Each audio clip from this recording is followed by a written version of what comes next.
Hello and welcome to the Glass House. Fuck. Wrong. Wrong. Hi, I'm Jim. Hi, I'm Jim. Hi, I'm Jim. I'm Katie. Hi. Welcome to the Glass House. So I wanted to talk about this meme that I've been seeing a lot on Facebook concerning productivity, like hyper productivity in this global crisis that we're in right now. I think the meme said, if you don't come out of this with a new skill or a new language or a new side hustle, you never lacked the time, you lacked the motivation. And I wanted to talk about how stupid that is, because that's really, really stupid. I mean, it's really stupid. So. Yeah, and I've seen this. Multiple times, and the bad part is it came out pretty soon after the majority of the United States was on lockdown. Yeah, it came out like right away, like in March or February, didn't it? Yeah. And the probably one of the most ridiculous things about it is it's generally accepted you need 6 weeks to develop a new habit. Some people more, some people less. People are not going to be putting this in people's face a week after they're in lockdown is ridiculous. To put that kind of pressure on them, and I agree. Regardless of what you think about the pandemic or the lockdown or whatever, putting that kind of pressure and that kind of attitude on people is just not. It's not productive for any of us, really. Right. Well, like I was saying earlier, not on video, like the previous video we tried to record. What I was saying is, my problem with it is right now the whole world is in a terrible crisis. I mean, this is as bad as it was during the Spanish flu, I think. Right. This is really bad, and people are afraid and scared and worried about their parents and their kids and having their kids home from school and trying to figure out how to homeschool. And some of us who are blessed enough to be able to still work, homeschool and work. And if you're not blessed enough to be able to still work, you're worried about homeschooling and keeping a roof over their heads. Because let's face it, not every place in the country is protecting people from eviction. And so people are still trying to figure out how to make ends meet, which is bad generally anyway. So yeah, my problem with it is I think it comes from a place of extreme privilege. People that don't have to worry about kids or aging parents, that have the means to, just take off 6 months and go learn a new skill or whatever. And they're protected in some manner. Maybe they have parents with money or whatever. Something like that. That kind of thought process, I think, comes from extreme privilege. It does. And it also comes from a lot of arrogance and a really bad attitude that everybody needs to do what you're doing or have the same type of I must fill every second of the day with something super productive. This whole nonsense attitude of work until you die. Fill every moment with productive work until you're dead. That's ridiculous. And especially right now, sometimes the most productive thing you can do for yourself or for anybody else is to go for a walk, check on your neighbor, call your mom. Yeah. Spend time with your kids, just cuddling up. Make a pillow fort with your kids. Or if you don't have kids, make a pillow fort anyway. Right. Take care of yourself, because this is an unprecedented, terrifying time in the world, and nobody knows where they're going to be in a month. Are they going to be back to work? Are they going to still have a job to go back to? Are they going to have to find a new place to live? I mean, it's okay to do nothing. Right. It's okay. You don't have to. And if you're one of the kind of people who can has 500 side hustles and can pick up stuff just like that, that's great. More power to you, but understand that for somebody who is worried about losing their house or losing their job or feeding their kids, that's where their mental energy is at. That's where their focus is at. Right. Yes, would it be beneficial if they could start a side hustle, so, supplement that income, not have that worry? Yes, it would. However, you take on top of that, you're trying to get your kids to school, the issues that some people can have being in close proximity all the time. You're you're wanting to day drink constantly because the kids are constantly on your foot. Whatever it is, and that Or doesn't, just because day drinking that's is fun. day drinking. Yeah. There's that too. That's gonna take up a lot of your time and a lot of your mental energy that you're not necessarily gonna have to devote to Something new. Yeah. And two, there's people who, like I was saying in the video that we didn't get up because technical difficulties. I didn't realize my camera would cut off after 5 minutes, so we sat here for 30 minutes talking to nobody. It was awesome, only to find out after the fact.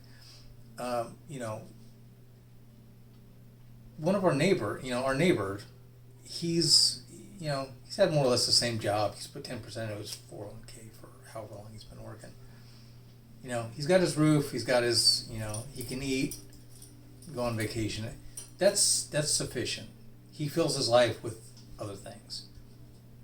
And that's okay too. And this comes from somebody who recognizes our need, in this video for another time that I know we've already got laid out, to have enough other income coming in. Yeah. That Multiple for our streams retirement. of income. Yeah, that comes down to the conversation for a later time about our youth and lack of future planning where finances are concerned. Yeah. But so yes, we recognize the fact that this is something we do have to do, but at the same time, you've got multiple things going on. Well, even though I'm working from home, yeah, I've got my damn work phone on me. Yeah. Because I still have to be paying attention. Right. So my day, I don't have the 2-hour plus commute both ways to work. But your day's still really full. I still have an 8 or 9 hour day. You're dealing with the idea that your higher ups, and we're not going to talk about who that is, but your higher ups got to get into this weird mindset that you're working from home, so that means the 8 hours doesn't apply anymore. It's 24/7. And so now it's 24/7, which is ridiculous. Right. But I've always done, that's the way I work. Well, because of ADHD, I find it really difficult to work for anybody, and it's hard enough working for myself, but I'm always flitting from one thing to another. So I've always got multiple things going on as far as work goes, because I just can't stick with one thing for very long. I get bored out of my mind, and we realize that that's part of our goals, is to pull in multiple side hustles or multiple streams of income so that when we're a little bit older, we can relax and kind of just feed those things to keep them going, which is the goal and the idea. And it may not work. We might be both Walmart greeters in 10 years, who knows, just so we're not eating cat food. But we'll see, we'll get there and we'll be all right. But not everybody cares about that. A lot of people are just worried about keeping a roof over their heads and making sure their kids grow up and aren't in jail by the time they're 18. And that's all they can do. We've got enough recognition and self-awareness that we're not going to voice that idea on somebody else. Right, because what's right for us is not... It's not right for you. It may not be right for you. It may be right for you. Who knows? Yeah. And if we're definitely going to share those things and talk about what our goals are and the things that we're doing, because who knows, it might be of interest to you. But that's really arrogant. Like you were saying, it's very arrogant. If we were to sit here and say, if you're not doing this the way we think you should be doing this, then you're lazy or entitled, or you just have no motivation. Your motivation's just like elsewhere, and that's okay. And two, that drive and that determination, that willingness to do it has to have already been there to some degree in order to follow through with it now. Right. Just having this quote unquote free time It doesn't feel like free time No. though, does it? No, it doesn't. I mean, I don't have free time. I have my normal 8 or 9 hours that I'm working a day, and then cooking dinner for the family and cleaning up and trying to get an hour to, wrap my head around something that's not work related. Right. So there's a lot of people that are in that pool, and for whatever reason, going back to our neighbor, don't necessarily have that drive to fill every minute with something. Right. I mean, at some point, I want to enjoy my life. Yeah. I'm in my 50s now. I still haven't been to Hawaii. I mean, Right. that's my most immediate goal. I mean, in 30 years, 20 or 30 years, okay, I might be struggling. I might have to go get a part-time job or take care of somebody's kids or whatever so I can pay my mortgage or my rent. But right now, I'm tired of hustling my butt off and not ever getting to do anything. So my immediate goals are to feed things that bring joy to my life, like traveling, and so finding ways to finance that stuff. That's why I work the way I work, so that I can have the freedom to do that stuff and bring in the money so that I can do that stuff. I'm not worried about whether I'm going to have to be doing this multiple income thing when I'm 80. Right. I mean, okay, if I do, whatever, I'll figure it out. But, I didn't take care of the investments and stuff in my 20s and 30s, so that's just the reality that I'm faced with. But I'm not going to punish myself for it. Right. I'm still going to find ways to enjoy my life now. Yeah, and we're not gonna. And that's what I would see it as, punishment. Yeah, 2 exactly. full-time jobs and 3 side hustles and never going out to eat and never going anywhere on the weekends. Yeah. To me, that would be punishment. I mean, right now, you can't go out to eat anyway, but the thing is, we wouldn't presume to tell somebody that they're being lazy or they lack the motivation. Well, their motivation is elsewhere. It's different. Yeah, exactly. It's not. That's why the meme is so ridiculous. Oh, it made me mad. It made me so mad. It's not. Different people have different motivations. Not everybody's driven by money. Me, I'm a capitalist pig. I love money. Money makes me horny. I love me some money. But oh yes, I recognize that not everybody's driven that way. Right. And to try to make people feel bad, especially when people will already feel bad because of how they may feel about the lockdown, about the government's handling of it, about whatever. There's so many controversies and angst and vitriol surrounding everything about what's going on. That there's a lot of people who are scared because social media impacts them so much. They're scared to say anything about whatever they think. Oh yeah. So and then you pile this on top of that. It's like, that's one of the reasons that people are ducking into blanket forts and not coming out. Oh yeah. Although I advocate blanket forts, build a blanket fort, build one. Definitely. Yes. Every room in the house should have a blanket fort. Yeah. Yes. I agree. So that's the other sort of really, and I loathe the word toxic applied to so many things these days, but if we want to call it that, it is toxic. That's sort of the main. That's sort of the uglier, toxic portion of all that. Is the implication that people are lazy and not allowed to just be and live I call through it this. I call it toxic bullshit hustle culture. That's what I call it. Yeah. Also, I stole that from somebody else, just so you know. I don't even know. I stole it from Twitter. Somebody on Twitter. Yeah.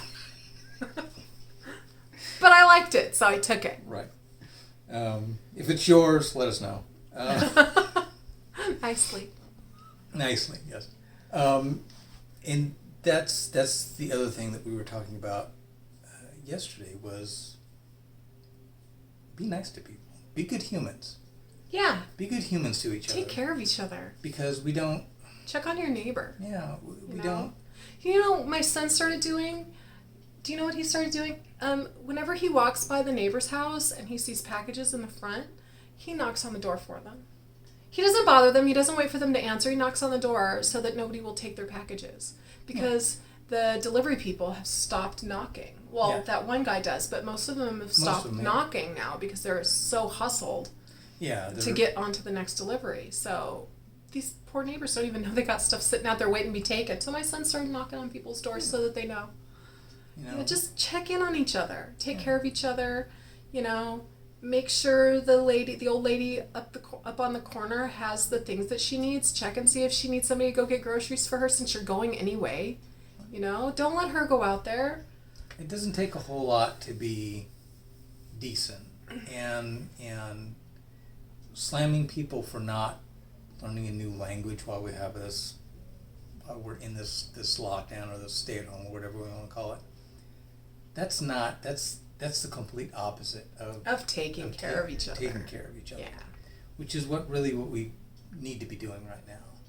And if we did, I think a lot more people would not feel so ill at ease right now.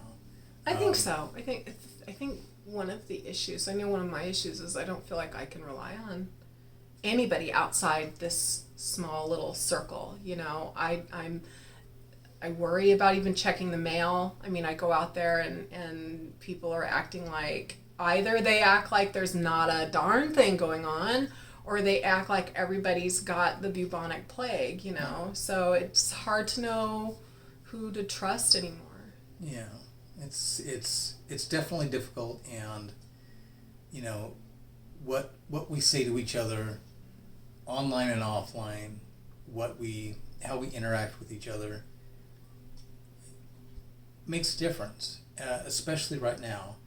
And I've seen this, and I think I've mentioned it to you, even at work. Yes, we're working from home, but we're all, despite being distanced, we're all in a petri dish of sorts. Yeah. Because we are all working from home, we're in far more contact than we ordinarily would be. Right. So people are a lot more jammed up against each other right now. And that's weird to think about it that way, but they really are. Everybody's like constantly in each other's message boxes, and there's this constant. But I think that has to do with some companies not understanding how remote work works. Yeah. And trusting their employees. And that's definitely another subject, trusting their employees to actually do their jobs, when studies show that that's completely not the case. But anyway, yeah, I think that's what it is, where they expect you to be in continuous contact, which I think kind of hampers getting your job done, really. It does to a I feel like you're getting more interrupted. Yeah. And that flows out into just normal everyday space. Because this whole thing has engendered such attitude and vitriol surrounding every part of it, and because so many people are locked at home, they're whereas somebody might be on Facebook or whatever for 10-15 minutes every couple hours. There are people that do that? Yeah. They're on it constantly now, and they're constantly in each other's face, and they're constantly putting out all this and seeing all these memes and these quote unquote experts and all these bullshit YouTube videos that alien scientists that developed the Rona and whatever. Oh, I haven't seen that one. That would be funny. If you have a video like that, link me, right? Because that would be hysterical. So yeah, even in real life, even in social media, people are in a petri dish now because we're in each other's faces a lot more than we normally I get what would. you're saying. So like, I'm a retweeter and reposter, like on both Twitter and Facebook. That's what I do. And that's why I found this meme, because that's all I do. Is I rarely post my own stuff. I mean, occasionally I'll post something about one of the grandkids or whatever. I'll get into a conversation with my mom, things like that. But for the most part, I'm a reposter. And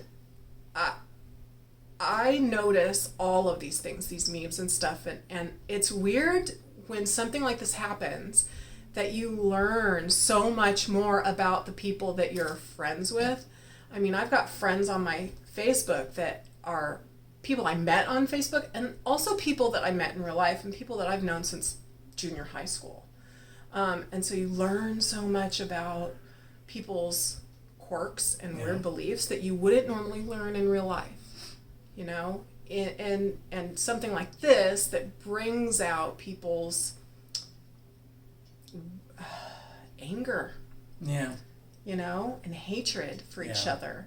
And that's what I think this comes from, that meme that I saw. It comes from people being judgmental and privileged and forcing their own opinions on other people. And I just find it ugly. I find social media is just generally ugly. It's like a cesspool anyway. But it's like, but it's, you know, it's a train wreck and none of us can look away from it. Oh gosh, no. I'm on Facebook all day long. So it's, and it feeds into everything. And it's why, like, memes like we started out with are so, they're so ugly, and they're so counter to what we need to be doing right now. Right. So let's bring the conversation back to like side hustles. Right. And I know that later in another video we want to talk about our goals for that and what kind of side hustles that we want to pursue. Right. And this is one of them. But I want to talk about what that generally means for somebody who was never motivated to do that to begin with. Like our neighbor, like you touched on that a little bit. I mean, this is not somebody, like if you're the kind of person that is constantly like starting new businesses, has got to have 5 or 6 irons in the fire all at once, then that's you, and that's good, and you may find yourself having more time right now to like hustle and do more stuff. But not everybody's like that. Not everybody cares about that. A lot of people are more interested in, can I pay my bills and have time for my family and sit down in my easy chair in the afternoon and live my life, you know? And that's more than okay. I mean, I'd like to enjoy my life too. I like to lay down with my feet up as much as anybody else. Glass of wine, feet in the air, or at least on the table, but whatever. But that's what I want to talk about. Like where that comes from, where did that come from that people started thinking that this was the way to live, like constantly hustling? I think it started in like the 80s. I think it did. It's an economic thing. It's been born out of, for my fellow Gen Xers, we saw the rise and fall of the modern economy. We've seen it change. We've seen it go off the gold standard. And based on the GDP, and we went through Reaganomics and all this kind of happy horse shit, and we saw the decline.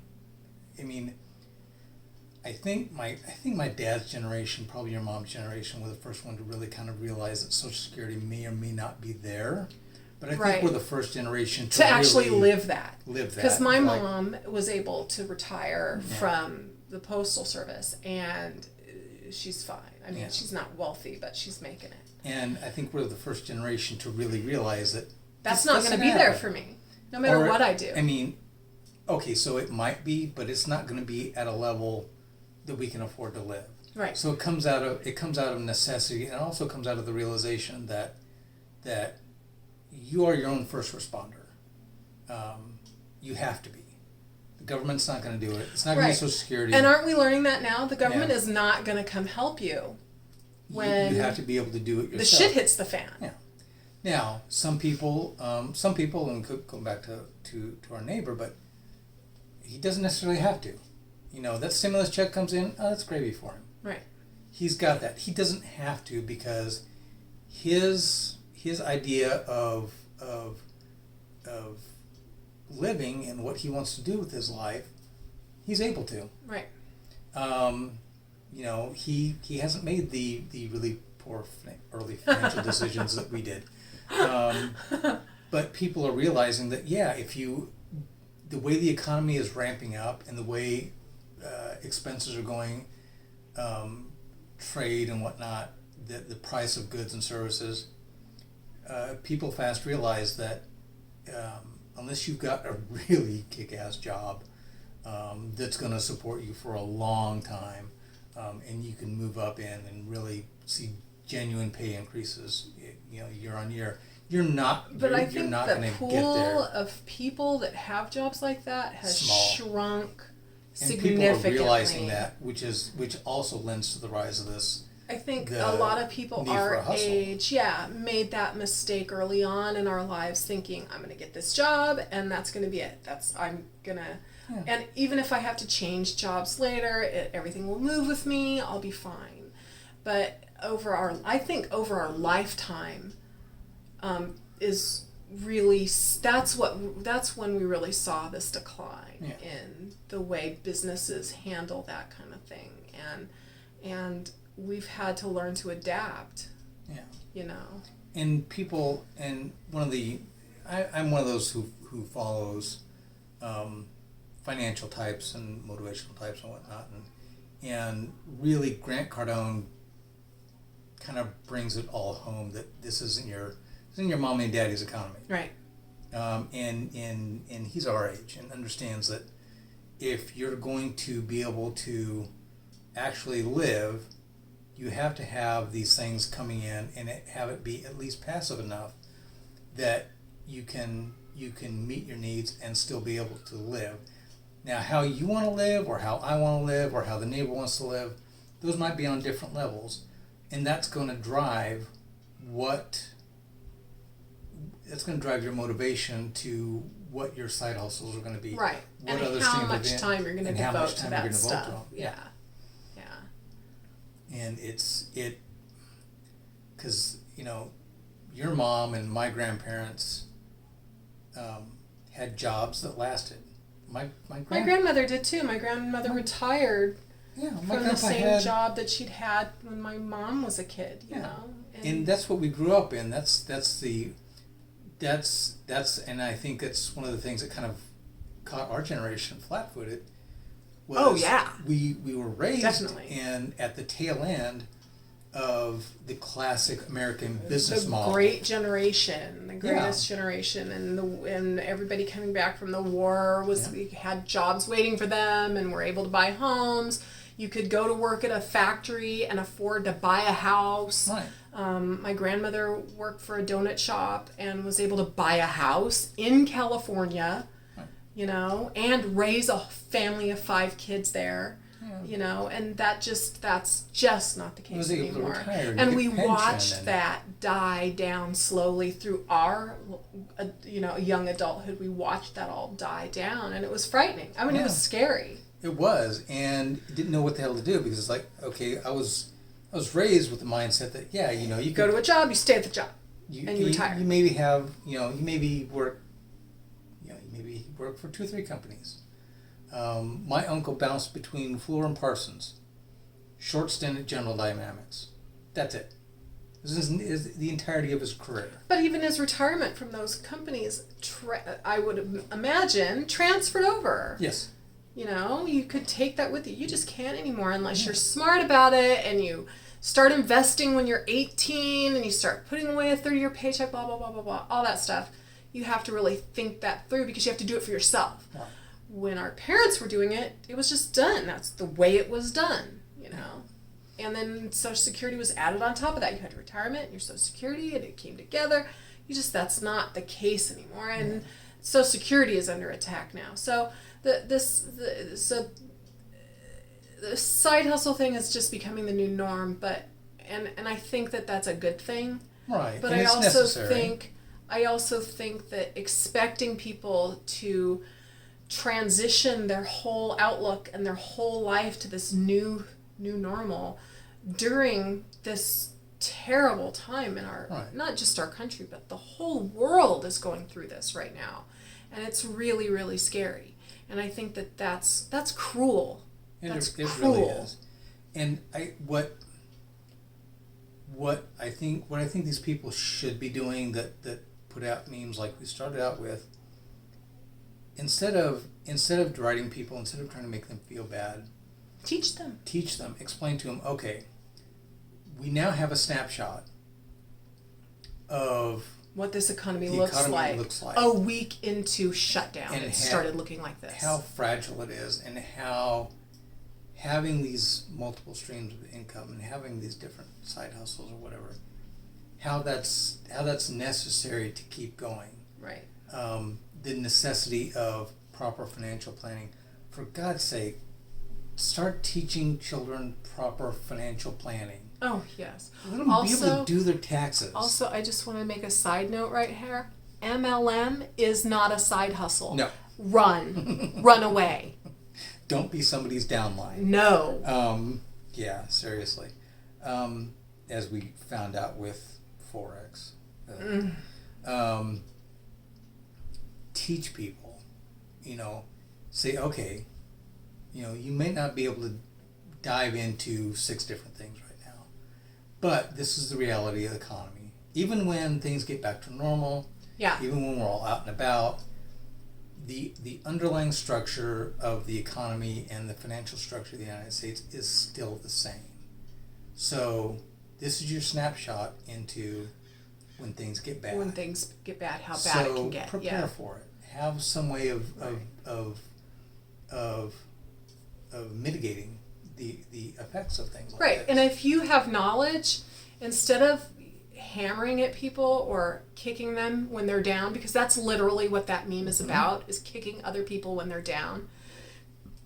Excuse me. Teach them the knowledge. Like if you're a language expert, or you teach language classes, or whatever, teach people how to teach, because that's a great side hustle, teaching people stuff.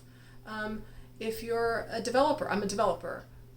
Teach people how to be a developer.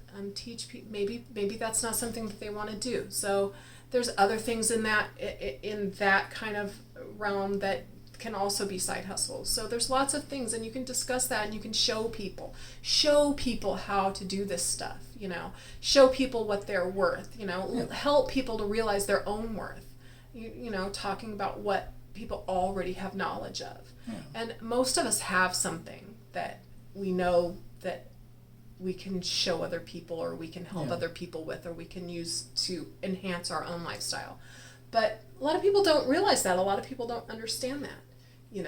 Like a guy that's worked security at companies for 30 years has something to say about how to structure your security systems and how to screen people coming into your building, and can be a consultant for security setup. I mean, there's so many different things that can be done, but people have to be taught to think outside of their box, and helping people to think outside of what their normal day looks like, and and encouraging people in that way is much better than kicking people down. And that goes back to not teaching, but to taking care of each other. Right. I know some people think you've got to be cruel to be kind. I don't think that's the case. I think that's terrible, and it's not the kind of person I want to be. Like we said before, just be good humans and take care of each other, and that doesn't entail build pillow forts, and don't kick people when they're down. And thank you for joining us. Thank you so much for joining us. If you liked this little discussion that we had, please give a thumbs up to the video. We really appreciate it. We're just getting this channel started. If you like this content, let us know. If you have ideas or gentle, kind critiques, please put it in the comments section below. And subscribe so that you can be updated when we upload a new video. Currently, the plan is twice a week, probably Tuesday and Thursday, maybe. We'll see how it goes. We've got a lot of content planned. Not all like this, not all this serious. So come along with us, and we hope you enjoyed it. Thank you very Thanks for much. joining us.